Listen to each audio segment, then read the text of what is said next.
ketemu lagi dalam Sehat dan Happy. Iya, hari ini kita akan membahas permasalahan penyakit hemoroid atau wasir yang cukup familiar di telinga para pemirsa. Tentunya ini permintaan dari pemirsa dari Sehat dan Happy ya. Sekali dan memang familiar dan banyak yang ngalamin. Betul. Duduk nggak nyaman, Ya. jalan juga nggak nyaman, sakit, Terasa panas, ya, gatel. bahkan ada yang pendarahan ya. Betul. Nah, jadi ya ini harus ada tindakan mestinya. Ya, mestinya harus ada suatu tindakan supaya permasalahan ini menjadi tidak ada. Dan kita akan tanya ke Dokter Agung yang Betul. siap di sebelah sana. Ya. Nanti kita akan tanya apa itu ambeien sebetulnya, apakah Betul. betul itu tonjolan dari usus gitu ya, sisa Ya. usus katanya ada yang bilang begitu. Kemudian kalau pendarahan apa yang harus dilakukan dan Ya, sebagainya. kita ngobrol ke sana. Ayo.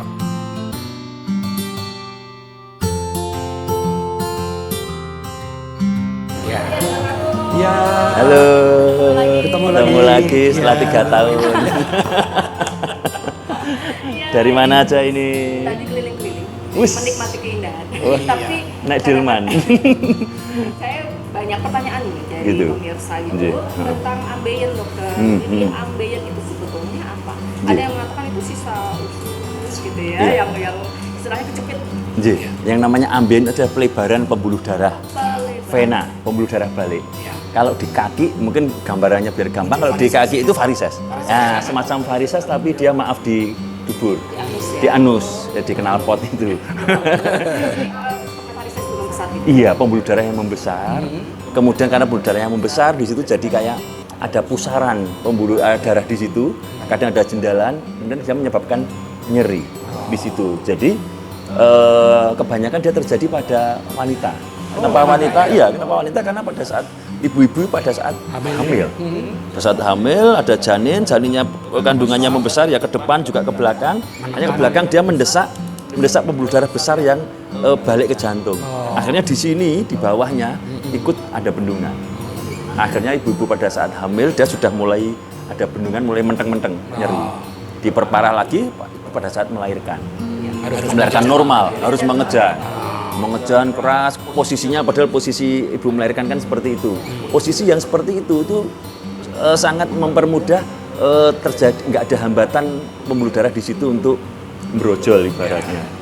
Jadi sebenarnya kita tuh diciptakan Tuhan sudah ada posisi yang aman untuk tidak brojol. Berdiri itu aman, dia kayak kecepit, ada ototnya di situ.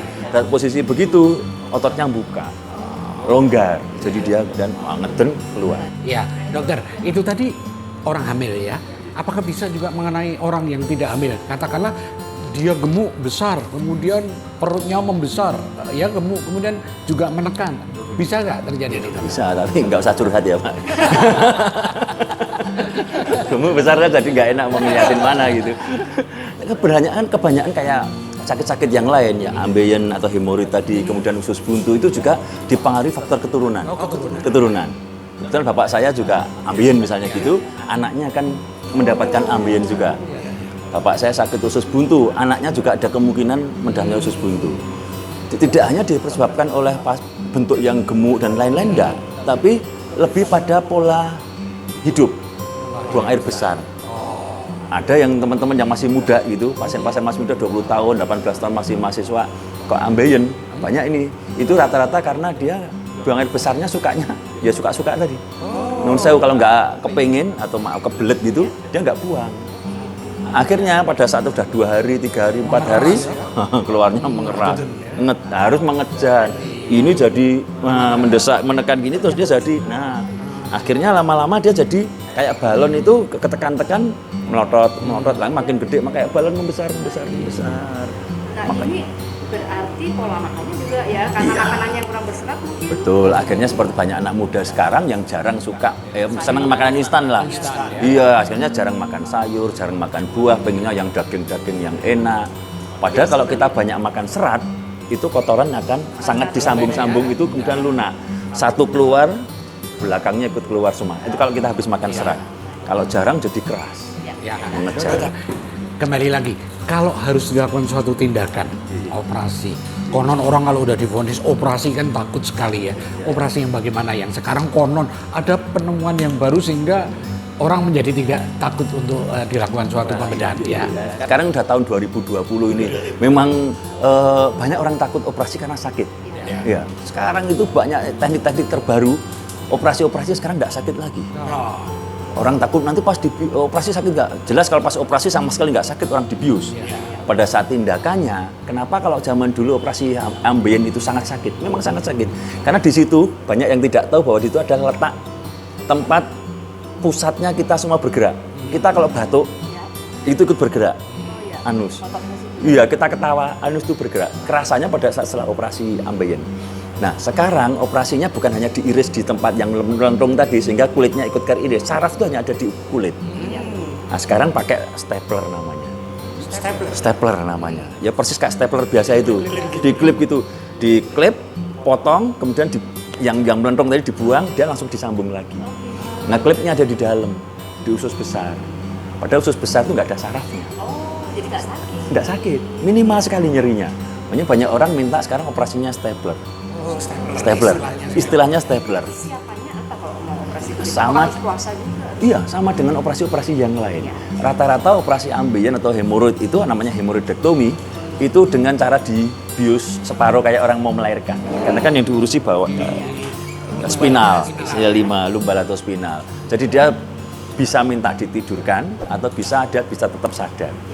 Gitu. Jadi operasinya selain tadi yang stapler tadi ada lagi sekarang yang model pila. Diikat di tempat yang jendol-jendol tok, sama disuntik untuk mengecilkan benjolannya sehingga jadi nggak nyeri. Namanya pila, jadi minimal nyerinya. Tapi memang tidak semua bisa dengan pila. Harus ada hibridnya, tergantung dari derajatnya. Jadi stadiumnya gitu ya? ada stadiumnya. Jadi ambien itu ada dua, hemoroid eksterna dan interna. Yang di luar dan di dalam. Batasnya adalah anus tadi, tepi anus yang kayak bentuk gerigi, itu. Jadi kalau kita masukkan jari kita di situ ada kenceng, ya itu adalah batasnya. Yang di luarnya yang kita bisa lihat itu kalau biasa ada kayak jengger gitu, itu hemoroid eksterna. Kalau yang interna itu kalau pada nggak kelihatan. Pada saat grade 3 dia bisa muncul dan masuknya harus didorong. Itu sudah harus dioperasi. Kalau dia bisa muncul kemudian pas dia berdiri gitu, mau bersih gitu, dia hilang lagi benjolannya, itu masih grade 2. Itu belum perlu operasi. Jadi Bisa yang sudah diobati. kelihatan benjolan, kemudian harus didorong. Teraba benjolan, kemudian masuknya harus didorong, itu yang harus operasi, grade 3. Kalau tidak operasi berarti? Kalau tidak operasi nanti makin lama nanti bisa keluar tapi nggak bisa lagi didorong. Dia kecepet di situ terus. Sakit banget. Iya, kayak bisa pendarahan Nah, juga. intinya tetap dioperasi, cuma metodenya ada stapler, Iya, ada tadi apa? ada pila tadi yang di model diligasi Diligasi, ada, diikat itu. diikat, yang konvensional, yang diiris tadi. Terus berapa hari dokter ini harus mondoknya ini? Ya, biasanya kalau misalnya sekarang operasi, butuh waktu 2-3 hari untuk bisa jalan. Kadang-kadang kalau yang tahan sakit sehari aja, kalau di desa-desa sehari nggak bisa jalan. Tapi menurut penelitian jurnal, bisa sampai membaik seperti normal, itu 2 minggu butuhnya. Dia bisa pulang dulu, nanti dalam 2 minggu dia akan membaik dengan cepat. Dan makannya juga dijaga. Harus dengan berserat dan buang air besarnya harus Tepat waktu, sekali sehari. tepat waktu ya? Iya, tepat Nggak boleh- waktu. nggak boleh menahan ya? Iya, nggak boleh sampai enggak. Yang penting berserat. Toh, kalau kita makan yang nasi biasa pun kita kunyah juga jadi halus lagi. Juga. Tapi kalau kita BAB tiap pagi, misalnya kita jam 6 kita BAB, kalau kita udah rutin begitu, nanti otak akan sudah memprogram. Setiap kali jam 6 kita sudah. Itu dia. Biasa kan? Bukan masalah dari ibu hamil aja, anak-anak muda juga bisa terkena. Banyak. Maka mari mulai makanan sehat. Banyak serat. Iya, betul. Terima kasih sekali. Mundur sami. Ye. Ya. Siap. Ye. Dengan tema-tema yang lain. Ye, atur nuwun. Salam Sehat. Dan happy.